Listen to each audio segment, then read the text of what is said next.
지난주부터 풍요로운 삶 시리즈가 시작되었습니다. 첫 번째 시간으로 거듭남의 주제에 관해서 말씀을 나눴습니다. 오늘은 두 번째 시간으로 회개에 관해서 함께 나누겠습니다. 회개라는 이 단어를 들으실 때 어떤 느낌이 다가오시는지요?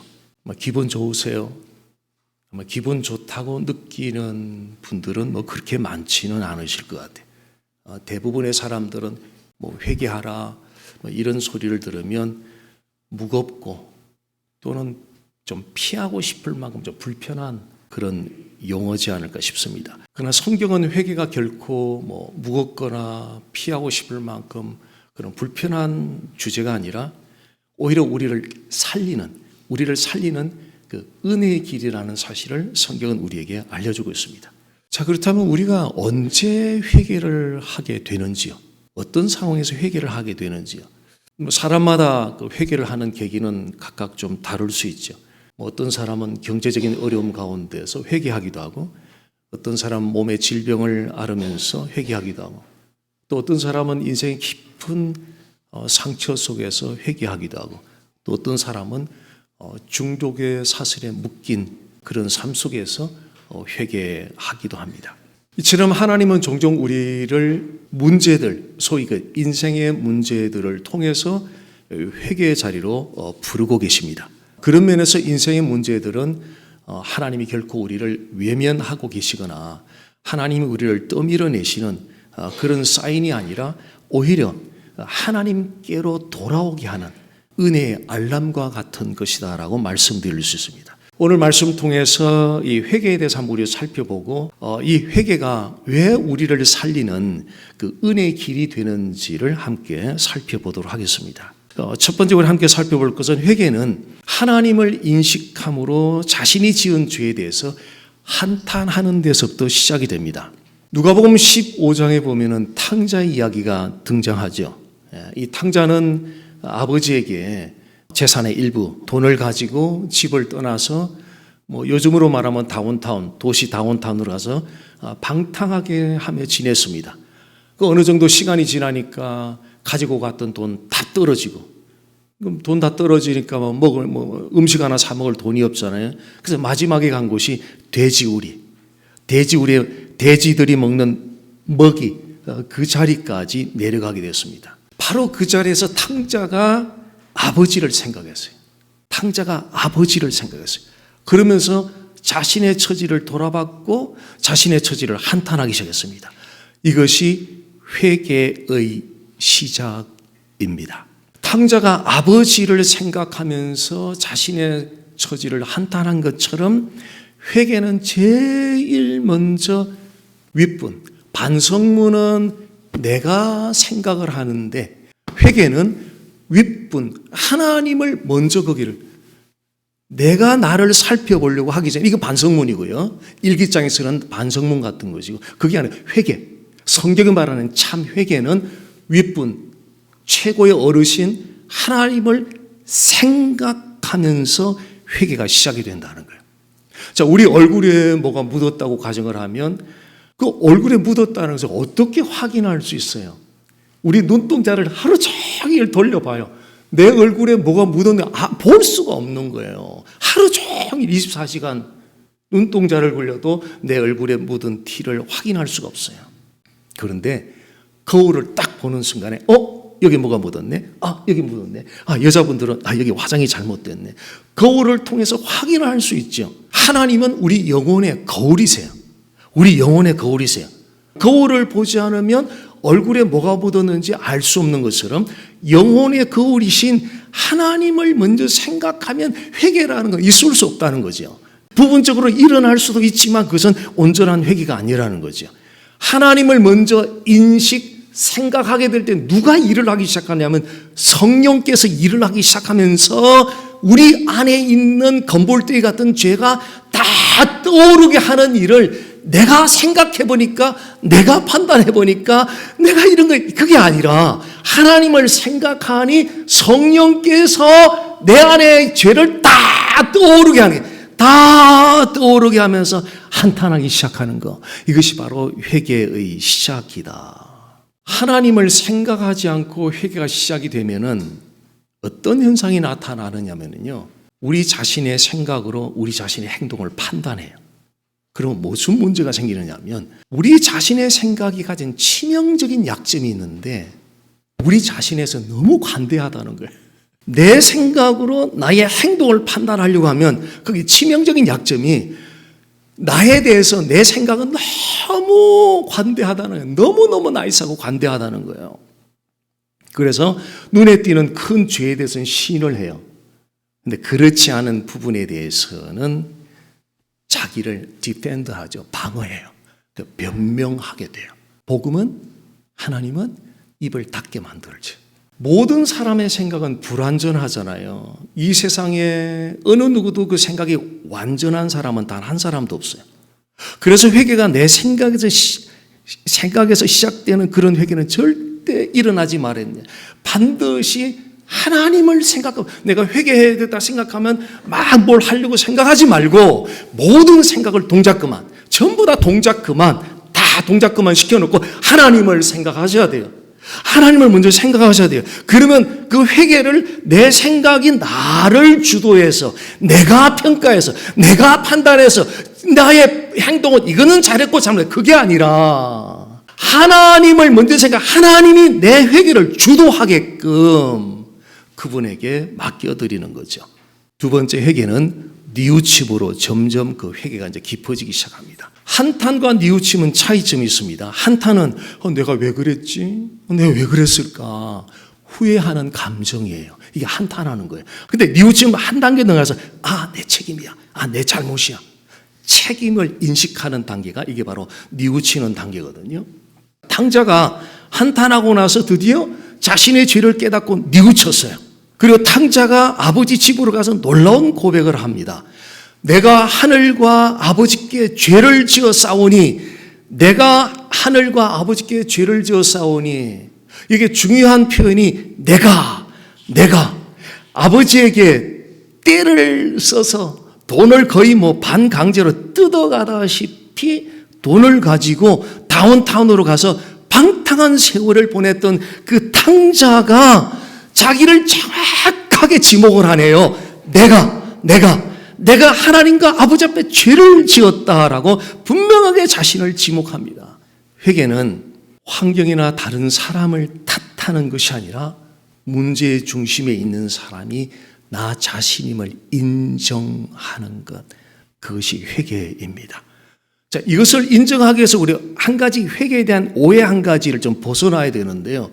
어떤 오해를 하느냐면 회개를 한다 그러면 내가 얼마나 나쁜 사람인가를 증거하는 것처럼 오해를 해요.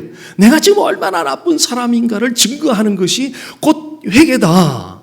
이렇게 오해를 하는 경우가 있는데 그렇지 않습니다. 오히려 나에게 하나님의 은혜가 얼마나 필요한가, 나는 하나님의 은혜를 얼마나 필요로 한 존재인가를 드러내는 시간이 바로 회개하는 시간이라는 거예요. 나 같은 죄인 살리신 찬송가를 작사했던 존 뉴턴, 한때는 노예 상인이고요, 술과 향락에 젖어 살던 사람이었습니다. 양심의 가책을 느끼던 어느 날 술이 취해서 들어간 곳이 교회 예배당을 들어갔어요. 예배 시간에 예배당을 들어간 거야. 그런데 설교자가 설교를 하는데 설교자의 설교를 들으면서 자기도 모르게 자신이 지금까지 지었던 죄가 다 떠오르기 시작하면서 눈물이 막 쏟아지기 시작하는 거야. 그 후회를 하는 거야. 내가 왜 그랬지? 한탄하기 시작했어요. 그리고 존 뉴턴은 그 예배당 바닥에 무릎을 꿇었어요. 울면서 기도하기 시작했는데 울면서 기도하면서 자신이 죄인임을 철저하게 깨닫고 뉘우치게 되었습니다. 하나님을 먼저 생각하지 않고 회개를 하면 상대방 때문이야, 저 사람 때문이야, 환경 때문이야 라고 말을 합니다. 그런데 하나님을 먼저 생각하고 회개하면 내 잘못이야, 내 책임이야, 이것을 인정하면 하나님은 우리에게 정죄 대신에 용서를 베풀어 주시고 수치 대신에 사랑을 베풀어 주시고 우리의 무너진 마음을 다시 세워주십니다. 그것이 삶으로 연결되면 이것이 회복이죠, 회복. 수술이라는 것은 바로 회복으로 연결되는 거잖아요. 회개가 그와 같은 것이라는 거죠. 세 번째 회개는 이제 결단으로 이어집니다. 내가 왜 그랬지 후회하는 한탄하고, 이건 내 책임이다. 내가 죄를 지었다. 뉘우치고, 그 다음에는 다시는 그 자리로 돌아가지 않겠다는 완전히 돌이키는 결단으로 나아가게 됩니다. 이 탕자가 만약 울기만 하고 그 자리 그대로 있었다면 뭐 세월이 지나도 뭐 돼지우리를 벗어나지 못하는 그런 상황이 되었을 겁니다. 그런데 일어나서, 오늘 말씀을 보니까 일어나서 아버지께로 돌아갔어요. 일어나서 아버지께로 돌아갔어요. 일어나는 것은 하나님이 해주는 게 아니에요. 하나님이 너가 하라는 거. 하나님 너에게 다 은혜를 베풀어 줬으니까, 십자가 보혈도 다 공급해 줬으니까 너가 의지를 사용해서 내가 대신해 준 게 너가 해. 이건 너가 하는 거야. 내가 너가 하라고 그렇게 인격을 지어놨어. 잔 뉴턴도 같은 상황입니다. 우는 것으로 그냥 끝나지 않고 이전까지 지었던 죄와 완전히 결별을 하고 새로운 삶으로 출발하면서 나 같은 죄인 살리신, 아마 기독교 찬송가, 클래식 찬송가 가운데 가장 대표적인 찬송가가 이 나 같은 죄인 살리신. 자주 저는 새벽에 일어나면 이 나 같은 죄인 살리신 이 찬송을 먼저 부르고, 우리 장로님 다 경험하시지만 하여튼 당회를 하든 뭐를 하든 경건의 찬송은 딱 한 가지 찬송으로 저는 고정이 되어 있어요. 나 같은 죄인 살리신.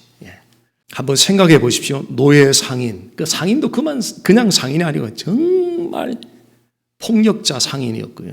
술과 향락에 젖어 있던 사람이 어떻게 이렇게 기독교의 대표적인 클래식 찬송이 나 같은 죄인, 이런 찬송가의 가사를 작사할 수 있었을까?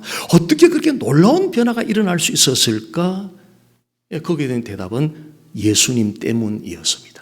회개는 영적 빈털터리, 즉 자신이 완전히 무력하다는 것을 깨닫고, 영적 빈털터리라는 사실, 완전히 무력하다는 사실을 깨닫고 누구에게? 예수님께로 돌아가는 것, 이것이 바로 회개라는 거예요. 이것이 탕자 이야기의 중심입니다. 아버지는 탕자가 완전해져서 받아준 게 아니에요. 아직도 너무나 형편없어요. 그냥 이제 돌아왔을 뿐이에요. 그 허랑방탕 세월을 보내 이제 집에 왔을 뿐이에요. 그런데 아버지는 그냥 받아준 게 아니고 뛰어나가서 목을 끌어안아서 환영하며 받아주고 잔치까지 베풀어 주셨습니다. 아들이 돌아왔다는 이 한 가지 사실 때문에 달려가서 끌어안고 뜨게 맞이하는 것, 이것이 하나님의 은혜입니다. 잔 뉴턴이 변화될 수 있었던 이유 동일합니다.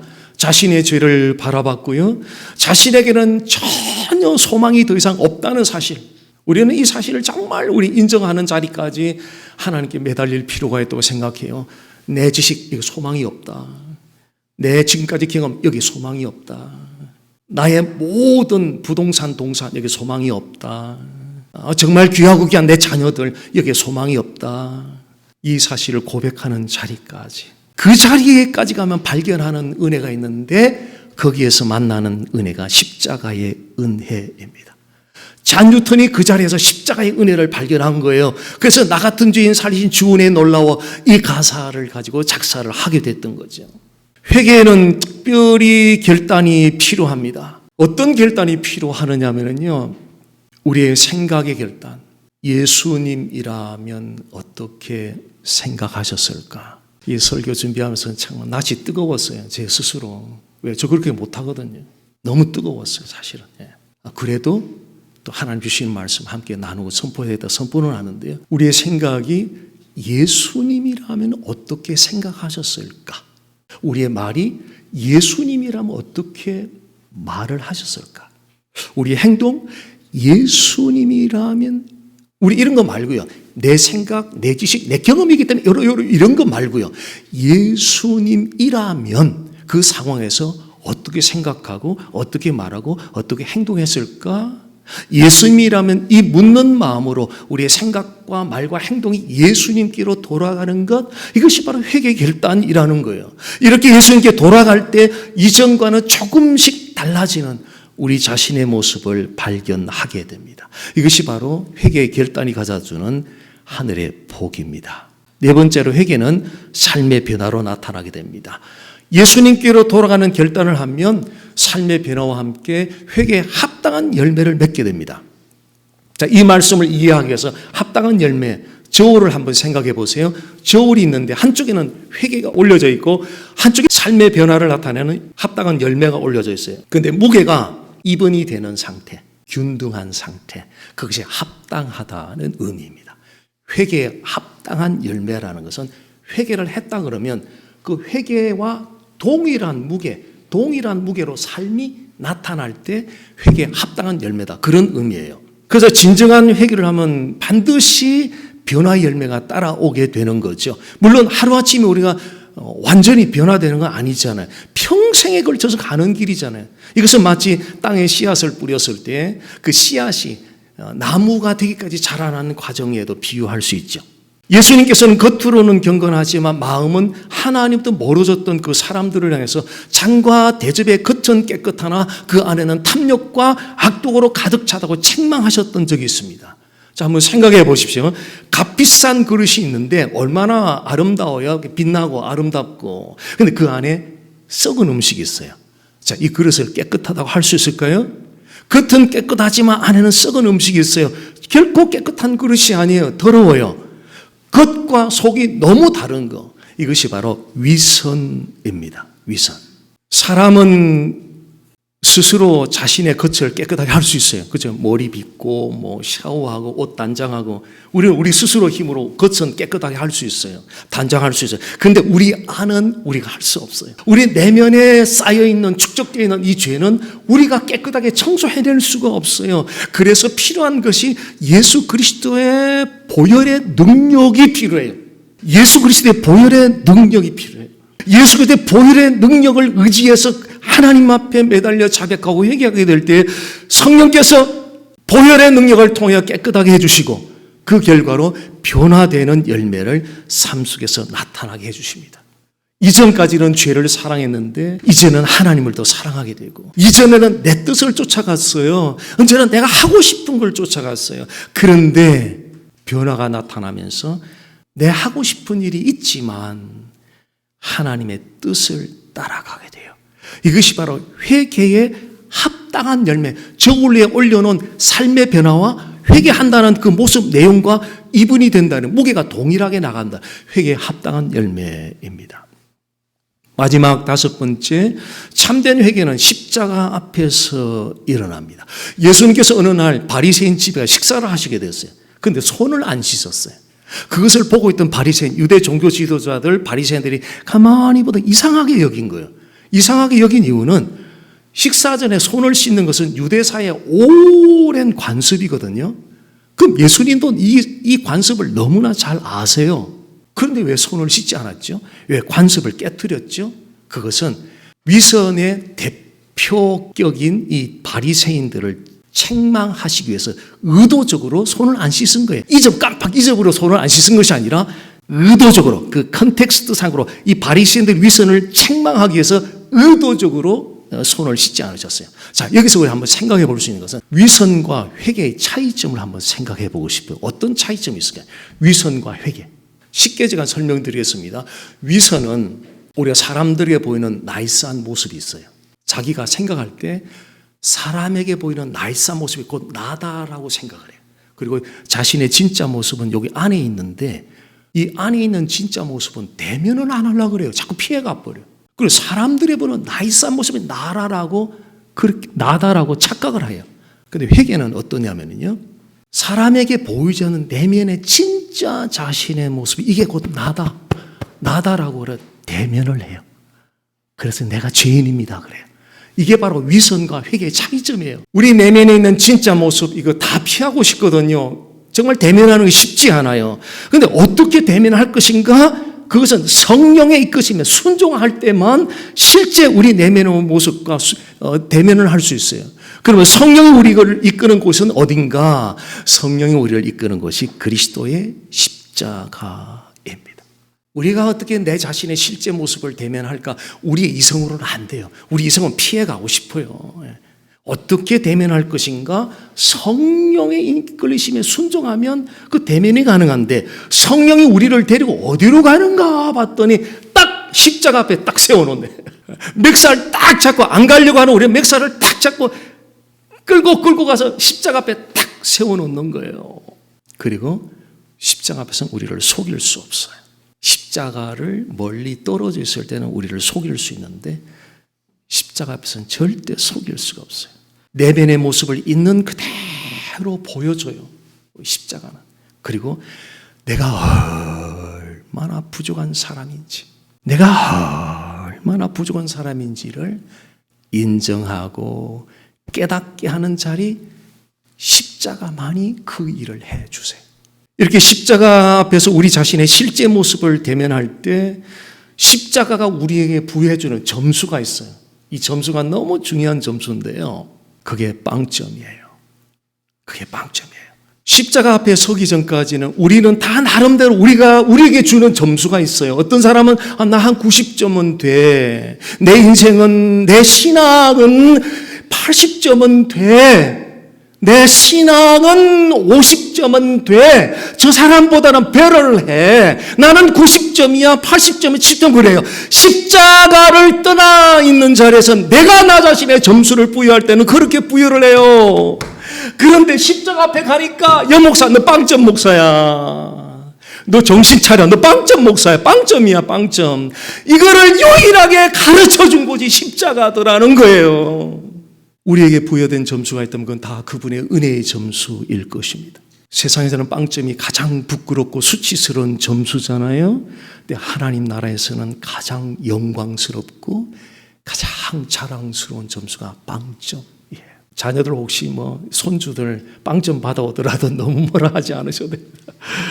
자, 바쁜 일상생활 하다 보면 청소하기 힘들어. 이민생활 하다 보면 점점 빨래는 쌓여가고 부엌에 설거지는 계속 늘어가고 거실에는 이것저것 막 흩어져 있고 어떤 때는 집에 못 열고 들어가요. 골치가 아프니까요.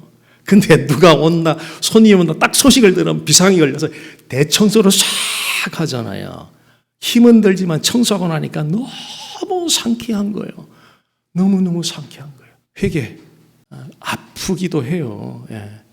그런데 회개하고 나면 우리 내면에 쌓여있는, 죄의 오염으로 쌓여있는, 더덕더덕 붙어있는 죄들이 보혈의 능력으로 깨끗하게 씻겨지고 나니까 영혼이 상쾌해요. 영혼이 자유해요. 그래서 하나님과 관계가 평안해요. 사람들 관계가 하나씩 풀어지기 시작해요. 그전에는 막 각이 서요. 죄가 다 떠나가고 깨끗하게 상쾌하고 나니까 하나님과 관계가 너무 바르게 되고 나니까 사람들 관계가 하나하나 풀려가기 시작해요.